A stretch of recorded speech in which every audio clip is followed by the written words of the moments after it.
புதுயுகம் தொடங்கி ஓராண்டு நிறைவு பெற்றிருக்கிறது.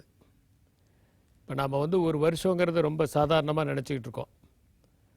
ஒரு வருஷங்கிறது எவ்வளவு பெரிய கால அளவு அப்படிங்கிறது எப்போ தெரியும்னா, ஒரே ஒரு நிமிஷம் நாம் மூச்சை தம் பிடிச்சி வெளியே விடாமல் இருக்கிறது முடிவு பண்ணோம்னா அந்த ஒரு நிமிஷம் எவ்வளோ கஷ்டங்கிறது தெரியும். இந்த மாதிரி எத்தனையோ நிமிஷங்கள் ஆனது தான் ஓராண்டு. ஓராண்டுங்கிறது ஒரு நீளமான ஒரு விஷயம். ஆனால் அந்த ஓராண்டில் வளர்ச்சி அப்படின்னு பார்த்தோம்னா, மன ரீதியான வளர்ச்சி, உடல் ரீதியான வளர்ச்சி அப்படின்னு ரெண்டு இருக்குது. மனிதன் தொடக்கத்தில் உடல் ரீதியான வளர்ச்சி ரொம்ப வேகமாக இருக்கும். ஒரு குழந்தை பிறந்த உடனே அந்த ஆண்டு நிறைவிலேயே ரொம்ப அதிகமான வெயிட் போடும். அதுக்கப்புறமேல் கம்மியாக தான் அதனுடைய வெயிட் இன்க்ரீஸ் ஆகும். பிறக்கும்போது 23% தான் மூளை இருக்கும். அப்புறம் கொஞ்சம் கொஞ்சமாக வளர்ந்து ஒரு 23 வயசில் தான் மூளை 100% வளர்ச்சியை பெறுது. ஆனால் ஒரு நிறுவனத்தை பொறுத்தவரை என்னென்னா, அதனுடைய வளர்ச்சி படிப்படியாகத்தான் இருக்கும். அது எடுத்த உடனே ரொம்ப வேகமாக இருக்காது. வேகமாக இல்லாமல் நிதானமாக வளர்றது தான் நல்லதும் கூட. ஒரு உதாரணத்துக்கு எடுத்துட்டிங்கன்னா, ரொம்ப வேகமாக வாழை மரம் வளரும், ஆலமரம் நிதானமாக தான் வளரும். வேகமாக வளருகிற வாழை மரம் ஓராண்டிலேயே முடிந்துவிடும். ஆனால் நிதானமாக வளருகிற ஆலமரம் பல நூற்றாண்டுகள் நிமிர்ந்து நின்று நிழலை தந்து பலருக்கும் உதவியாக இருக்கிறது. புத்தர்கிட்ட ஒருத்தர் வந்தார். 4 வருஷம் ஆயிருக்கும். அப்போ ஒருத்தர் வந்தவர் கேட்டார், உங்களுக்கு எவ்வளவு ஆயுசு அப்படின்னு. அவர் சொன்னார் 4 ஆண்டுகள் அப்படின்னார். 4 ஆண்டுகள் அவங்கள பார்த்தா 60 வயசு இருக்குமே அப்படின்னு உடனே அந்த சன்னியாசி சொன்னார், நான் 60 வயசு ஆகுதுங்க பிறந்த தேதிப்படி கணக்கு பார்த்தா.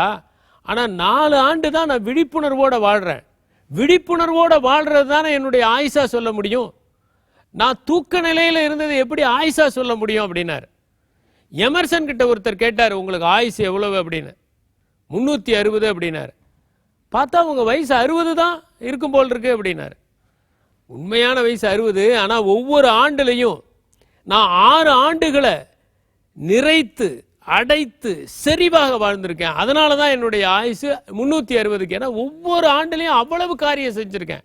ஒரு நொடியை வீணாக்காம ஒவ்வொரு நொடியும் 6 நொடி அளவிற்கு அடர்த்தியா வாழ்ந்திருக்கேன் அப்படின்னார்.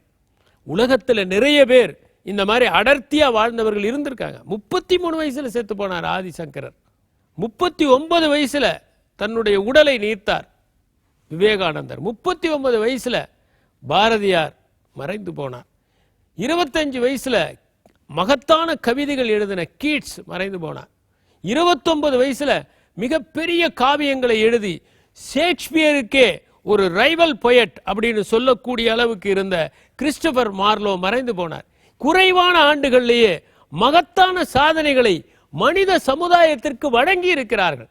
அப்போ ஓராண்டுங்கிறது சாதாரண விஷயம் இல்லை. எவ்வளவோ சாதிக்க முடியும். ஆனால் அந்த ஓராண்டு நாம் அடர்த்தியா வாழ்ந்திருக்கிறோமா? ஒவ்வொரு நொடியையும் முறையாக பயன்படுத்தி இருக்கிறோமா?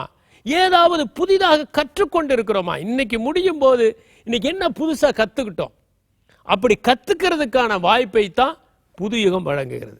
அதுவும் குறிப்பாக காலையில் இந்த இனியவை இன்று அப்படிங்கிற நிகழ்ச்சியில் பார்த்தீங்கன்னா பல்வேறு விதமான தகவல். நான் ஒரு நாள் பார்த்தேன், திடீர்னு ஒரு புது புத்தகத்தை அறிமுகப்படுத்துகிறாங்க. அதை பார்க்குறவங்களுக்கு இந்த புத்தகத்தை பற்றி தெரிஞ்சுக்கிறதோடு நிற்காம அந்த புத்தகத்தை வாங்கி படிக்கணுங்கிற ஆர்வம் ஏற்படணும். அப்போ தான் அந்த கற்றல் தொடங்குது. இல்லைன்னா அது வெறும் இன்ஃபர்மேஷன் தான். நான் ஒரு முறை மூக்கு கண்ணாடியை சரி செய்கிறதுக்காக ஒரு கடைக்கு போனேன். அங்கே ஒரு சின்ன பையன் தான் இருந்தார். அவர் அந்த ஸ்க்ரூவெல்லாம் டைட் பண்ணிட்டு சொன்னார், என் கையில் கொடுத்தாரு. நான் ஒரு கையில் அந்த கண்ணாடியை போட போனேன். இன்னும் அவர் சொன்னார், சார் ஒரு கண்ணாடியில் போட்டிங்கன்னா எப்போவுமே இந்த மாதிரி அகலமாயிரும், 2 கையிலையும் பிடிச்சி போட்டிங்கன்னா தான் அகலமாகாது. அன்னையிலேருந்து நான் ஒரு செய்தியை கற்றுக்கிட்டேன். இப்படி உலகத்தில் எங்கே பார்த்தாலும் கற்றுக்கிறதுக்கான தகவல்கள் கொட்டி கிடக்கிறது. அதை நமக்கு கொண்டு வந்து கொடுப்பதற்காகத்தான் இதை போன்ற நிகழ்ச்சிகள் முயற்சி செய்கின்றன. அதுலேயும் குறிப்பாக இப்போ ஒரு சமையல் குறிப்பு, இயற்கையான உணவுன்னு எதுவுமே வேக வைக்காம தேவையில்லாததெல்லாம் கலக்காம இதை சாப்பிட்டு பார்க்கலாமே. நம்ம ஏன் எப்போவுமே டேஸ்ட் ஓரியன்டாக இருக்கணும், ஹெல்த் ஓரியன்டாக மாறக்கூடாதா? இப்படி நமக்கு பல்வேறு விதமான தகவல்கள் இதன் மூலம் அளிக்கப்படுகிற போது அவற்றை கிரகித்து கொண்டு அவற்றை வாழ்க்கையில் கடைபிடிக்கிற போதுதான் நம்முடைய அறிவு விரிவுபடுகிறது. உலகம் ஒரு மிகப்பெரிய புத்தகம். அது எல்லாத்தையுமே நாம வாசிச்சிட முடியாது.